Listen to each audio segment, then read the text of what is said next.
El Señor esté con vosotros.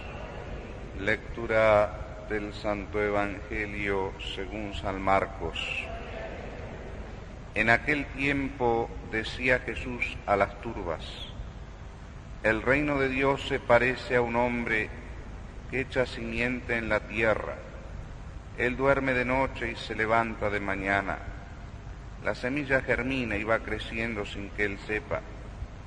La tierra va produciendo la cosecha ella sola, primero los tallos, luego la espiga y después el grano. Cuando el grano está a punto, se mete la hoz porque ha llegado la siega. Dijo también: ¿con qué podemos comparar el reino de Dios? ¿Qué parábola usaremos? Con un grano de mostaza, al sembrarlo en la tierra, es la semilla más pequeña, pero después brota, se hace más alta que las demás hortalizas y echa ramas tan grandes que los pájaros pueden cobijarse y anidar con ellas. Muchas parábolas parecidas les exponía la palabra, acomodándose a su entender. Todo se lo exponía con parábolas, pero a sus discípulos se lo explicaba todo en privado. Palabra del Señor.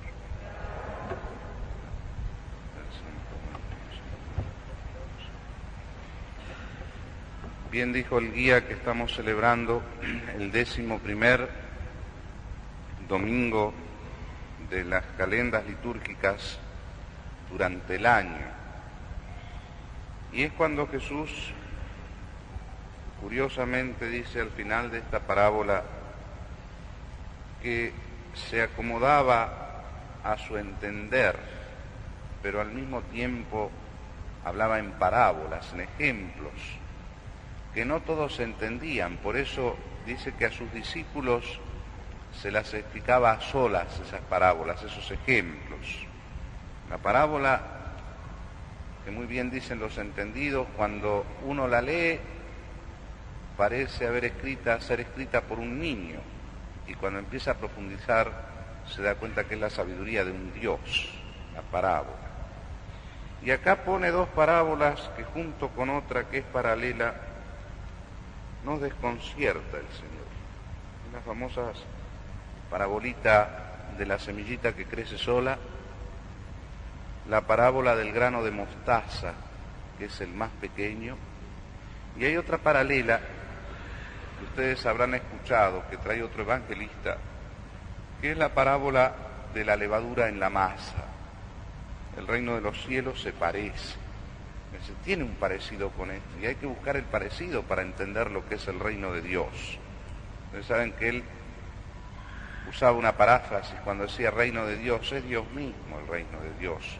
Él lo usaba, decía reino de los cielos, porque aquel segundo mandamiento los judíos se lo habían tomado tan a pecho que no podía ser pronunciado el nombre de Yahvé, ¿cierto? Aquel tetragrama, las 4 palabras mayores. Entonces, así como los judíos usaban esa perífrasis, reino de los cielos, también nos damos cuenta como el Señor se acomoda al entender de aquellos. Pero la verdad que estas 3 parabolitas son difíciles de entender, aun cuando nos las explique a los discípulos, porque hoy los que estamos acá somos discípulos del Señor. Fíjense qué curiosas son. Habla de la semilla que es vida, de esa semillita que crece sola. El agricultor la tira y dice, y no sabe cómo va creciendo. Esa semilla que en la parábola del sembrador dice es la palabra de Dios, que salió el sembrador a sembrar. Pero además, después pone esta otra semillita, que es una herbácea, no es un árbol. Esto está dicho expresamente. Es la mostaza, que nos gusta tanto, sobre todo cuando hay puchero. Nos gusta la mostaza, aunque ahora tiene otros nombres. Es el granito más chiquitito. Y sin embargo, cuando crece, es grande, tan grande, que los árboles, aún los más grandes como el cedro, no la igualan. Y vienen los pájaros a hacer sus nidos, un poco como el ombú, aunque el ombú tiene otra característica. no sirve ni para leña, lo único que da es sombra, eso dice, pero no sirve ni para leña. Ustedes saben, si uno quiere hacer un chiste, póngale alguna hoja de ombú en el té a alguno y va a ver el chiste después. Nada más que para hacer eso sirve el ombú. Nosotros cuando éramos chicos alguna travesura de esas hicimos, ponerle hoja de ombú al profesor en el té, a ver qué tal le cae. Y el Señor usa, ¿no es cierto?, esto de la mostaza, que es la más chiquitita. Y ustedes han escuchado también el texto del profeta Ezequiel, que habla de que Israel va a ser un cedro. Un cedro es un árbol noble, es hermoso, ¿cierto? Impacta cuando uno lo ve y está bien crecido, ¿cierto? Sus hojas son bellas, es alto y esbelto. Y sin embargo, Jesús dice, no, es un granito de mostaza. Y entonces lo que dijo Ezequiel, que fíjense que Ezequiel está hablando y dice, arrancaré una rama y la pondré en monte alto, en la cima de un monte elevado. La plantaré en la montaña más alta de Israel. ¿Ven?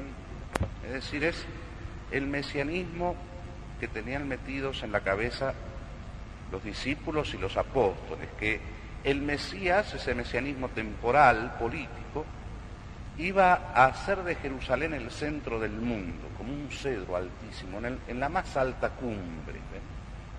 Ese mesianismo, ¿no es cierto?, temporal, de creer que por seguir al Mesías ellos iban a ser ministros y con el espejismo del poder de todo el mundo. Así lo dice la madre de los Zebedeos, nada menos que de Santiago y Juan. Maestro, dice, después de postrarse le pidió, que estos dos cuando estén en tu reino, uno se siente a tu derecha y otro a tu izquierda, es decir, uno sea primer ministro y el otro ministro de Economía, estaría bien. Así, uno de cada lado. Eso es lo que pedía la del Zebedeo. ¿Podéis beber el cáliz que yo bebo?, le pregunta Cristo. Podemos. Bueno, del cáliz beberéis, pero no está en mí en daros el primero y el segundo puesto, ¿ven? Pero es todo temporal. Por eso San Pedro se alarma tanto de la cruz. Y me dice, Señor, que no te suceda la cruz. Claro, pero la cruz, qué gloria. Era la infamia más grande. Ya el Antiguo Testamento decía, maldito el que muera en cruz. Jesús le hablaba de la cruz. ¿Y qué le dice Jesús? Apártate, Satanás.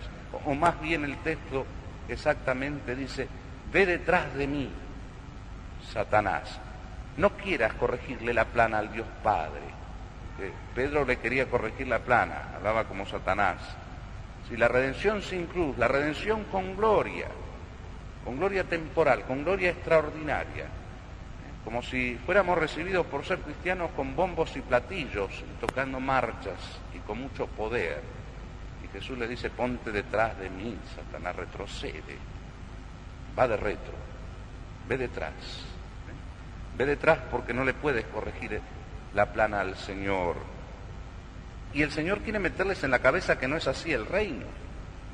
Está bien que los fariseos pensaran en aquel Mesías temporal, por eso cuando lo ven entrar en un burrito lleno de humildad, dice, ¿qué va a ser el Mesías? Ellos pensaban en un Mesías triunfante, guerrero, que con la sola mirada y seguido de poderosos ejércitos derribara el poder del imperialismo, que era la Torre Antonia, y pusiera a Jerusalén al frente de todo el mundo. Eso es lo que buscaban, eso es lo que esperaban. Y los apóstoles estaban imbuidos también de ese mismo espíritu. Aún después de la resurrección, es Felipe el que le pregunta, Señor, claro, lo habían visto resucitado, dice, ahora sí viene la gloria, ahora sí viene la gloria. ¿Es ahora cuando vas a restaurar el reino? No en el cielo, acá. Y por eso Jesús a veces con enojo corrige a sus discípulos con estas tres parabolitas. En primer lugar, el reino de los cielos es silencioso. Es como semillita que cae en el corazón. Luego también de ser silencioso es interior. Crece en el interior. El reino de vosotros, de los cielos, va a decir, ya está entre vosotros. Ese corazón que recibe la palabra de Dios como semilla. Y él la planta. La iglesia predica con fidelidad. Planta la semilla, arroja al surco del corazón humano esa palabra de Dios que es cosa viva, es como una semilla, porque es palabra del Dios viviente, del Jesucristo resucitado, y uno la arroja en el surco, Lo que se pide es que se arroje. No importa que no veamos los frutos nosotros, por ahí lo ven otros, pero hay que arrojar la semillita. Y ella va creciendo sola por la gracia de Dios. Dice que el que la siembra no sabe cómo. ¿Cuántas veces el pastor, el sacerdote, se maravilla? Porque hablando en criollo a veces salta la liebre donde uno menos la espera. Y fue una semillita que cayó en el silencio de un corazón bueno, de un corazón sin espinas, de un corazón sin piedras. No cayó al borde del camino, entonces empezó a germinar. Y nosotros no lo vemos, excepto en los frutos. Empezó a echar ramas, como la mostaza, la más pequeñita, no en gloria, no en grandeza, sino en pequeñez, la más pequeñita de todas, y de golpe hace eclosión y se hace árbol grande, más grande que un cedro, donde vienen a anidarse los pájaros del cielo. Misterio del reino de los cielos, que es en silencio, de ese reino de los cielos que sufre violencia, es decir, sufre persecución mientras estamos acá en la tierra. Persecución del demonio. Por supuesto, el demonio es buen ladrón y sabe dónde están los diamantes, entonces persigue a la santidad, no persigue a lo que es parecido a él. No le importa perseguir, ya es de él. Trata de robar lo que no es de él. Persigue donde hay bondad, donde hay virtud. Nuestra propia carne que está dividida, y esa carne que lucha contra el espíritu persigue la palabra. El Señor decía, son como las espinas que ahogan la semilla, las pasiones.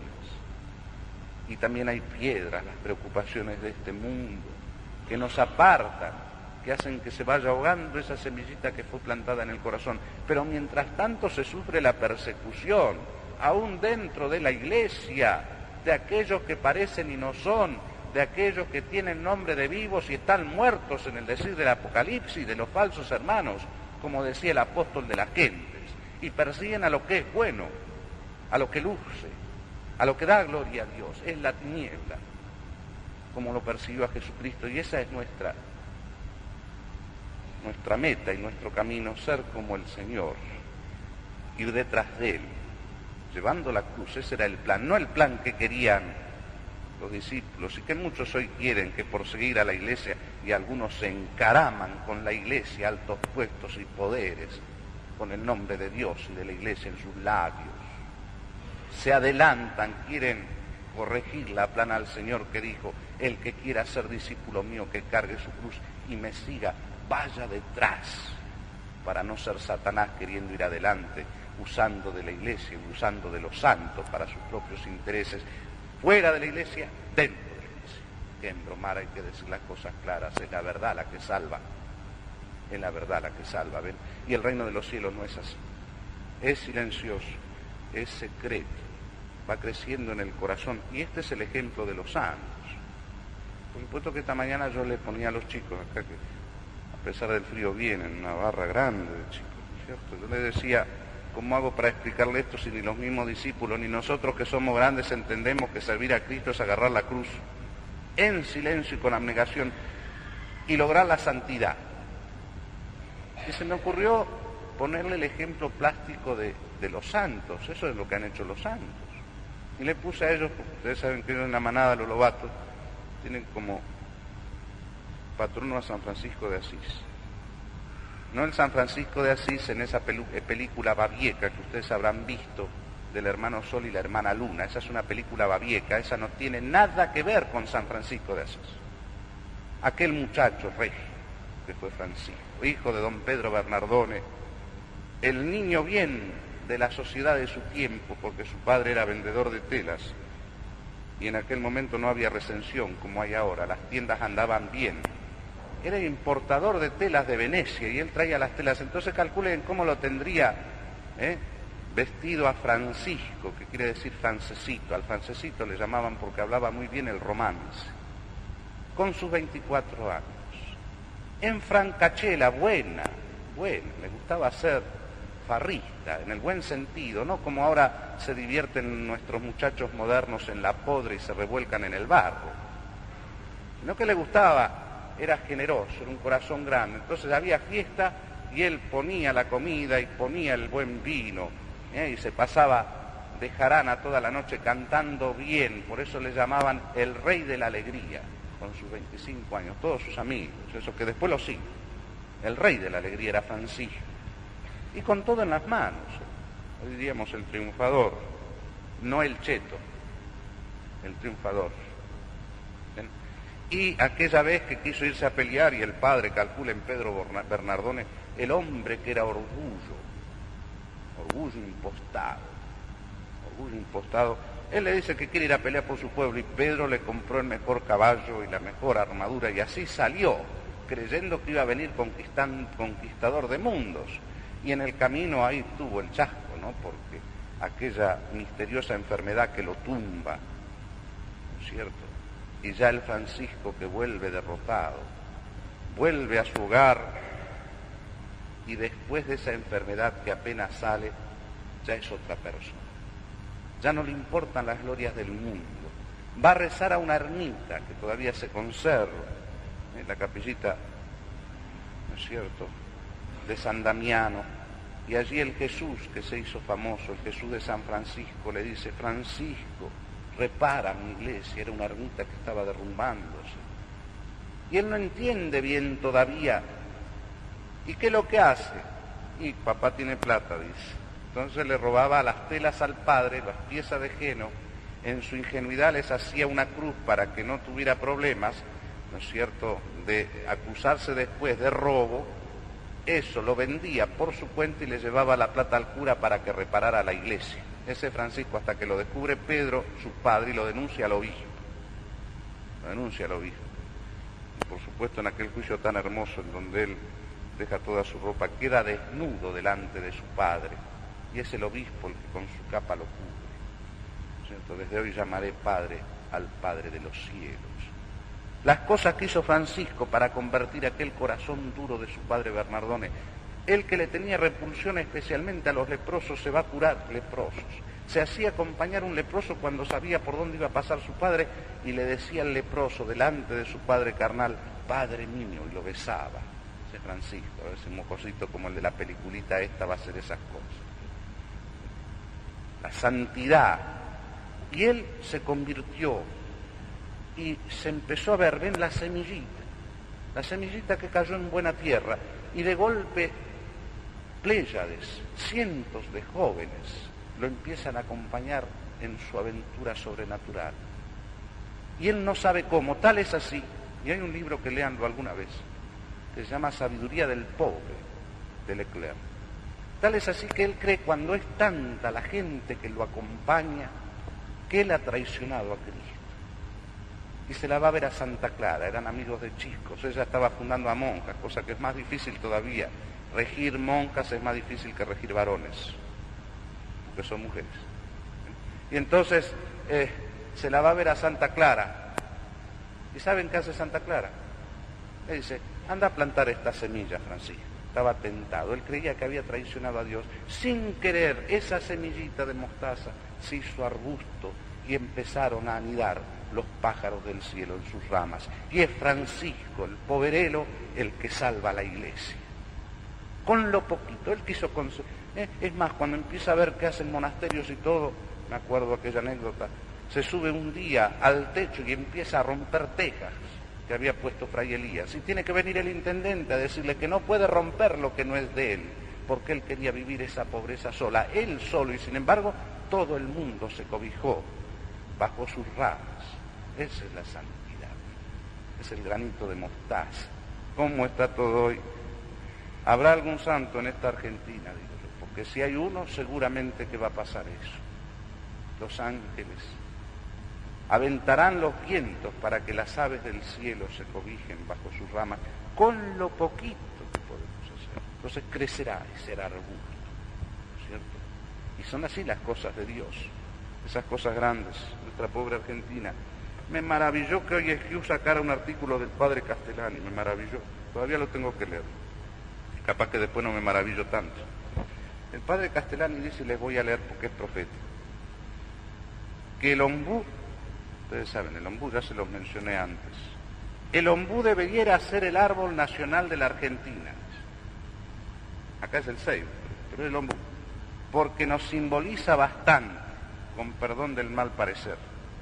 Es un árbol megalómano, un árbol que se cree árbol y es un yuyo, aunque grandote.